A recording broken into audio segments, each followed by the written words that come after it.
امریکا په دغه هیواد کې میشت افغان ماشومان له خپلو کورنیو سره یوځای کوي.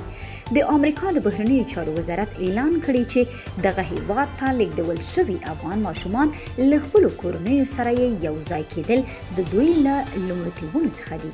دغه وزارت د فورم یو تازه نسخه خپره کړې ده چې له مخې وړو کورنیو ته اجازه ورکوي چې په امریکا کې له خپلو ماشومانو سره یوځای شي. دا د 18 کالو څخه کم عمر ماشومانو لپاره ځانګړی بهیر دی چې د 1400 کال د زمري په میاشت کې د افغانستان د اسلامي جمهوریت له سقوط وروسته او له هغه وروسته د ښه راغلاست عملیاتو د یوې برخې په توګه امریکا ته تللی دي. د امریکا د بهرنیو چارو وزارت د سې شنبې په ورځ د مې په 11 په خپل رسمي ویبپاڼه کې د ډي اس 4318 فورم یوه نوې نسخه خپره کړه.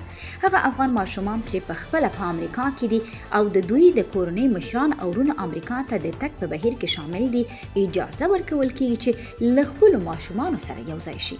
د امریکا حکومت د خپل افغان همکارانو د ایستلو د بهیر په ترڅ کې چې د 2021 کال د اګست په 15 پیل شو، لسګونه بې سرپرسته ماشومان د کابل له هوایي ډګره امریکا ته انتقال کړل. ویل کېږي چې د افغان وګړو د ایستلو په مهال تر 1500 زیات بې سرپرسته ماشومان امریکا ته لیږدول شوي دي. باقي ټول کسان به ډېر ژر امریکا ته انتقال شي.